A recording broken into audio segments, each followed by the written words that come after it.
नमस्कार। Super India news TV में आपका स्वागत है। मैं हूं राजेश आर्य। आइए देखते हैं आज का विशेष समाचार। निशाने पर कश्मीरी हिंदू। यह चिंता की बात है कि आतंकी एक बार फिर कश्मीरी हिंदुओं को निशाना बनाने में सफल रहे।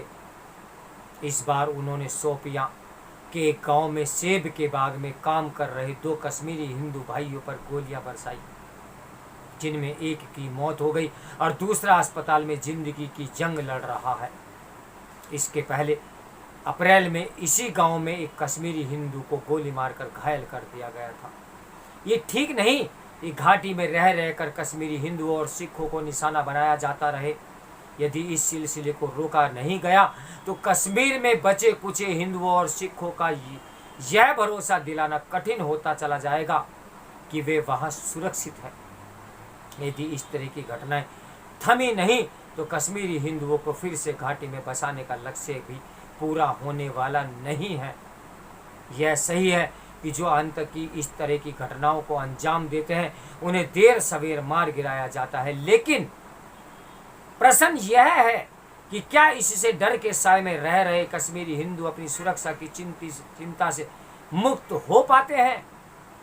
इसकी भी अनदेखी नहीं की जा सकती कि कश्मीर में सक्रिय आतंकी गैर कश्मीरियों को भी निशाना बनाने में लगे हुए हैं। अभी पिछले सप्ताह तो ही आतंकियों ने बिहार के एक मजदूर को गोली मार दी, जिसकी अस्पताल में मौत हो गई थी। यह भी कम खतरनाक नहीं कि आतंकी जिस तरह से रह रहकर कश्मीरी हिंदू, सिखों और गैर कश्मीरियों को निशाना बनाते रहते हैं, उसी तरह पुलिस एवं सुरक्षा बलों के जवानों को भी। यह सही है कि आतंकियों के मारे जाने का सिलसिला कायम है, पर और हर सप्ताह में 2-4 आतंकी मारे भी जा रहे हैं, लेकिन यह मानने के अच्छे भले कारण हैं कि नित नए आतंकी पैदा हो रहे हैं। यह भी किसी से छिपा नहीं कि सीमा पार से आतंकियों की घुसपैठ भी जारी है। स्पष्ट है कि इन दोनों मोर्चों पर काम करने की सख्त जरूरत है, न कि केवल उन कारणों की तह तक जाना होगा जिनके चलते कश्मीरी युवा अभी भी हथियार उठाकर आतंकी बनने जा रहे हैं, बल्कि देखना होगा कि उन्हें बरगलाने और प्रशिक्षण देने का काम कौन कर रहा है। क्या वह पहले की तरह आतंकी प्रशिक्षण के लिए पाकिस्तान ने जाने में समर्थ हैं? इन सवालों का जवाब मिलना ही चाहिए। इसके साथ ही इसके लिए भी प्रयास करने होंगे कि सीमा पार से आतंकियों की घुसपैठ पूरी तरह थमे।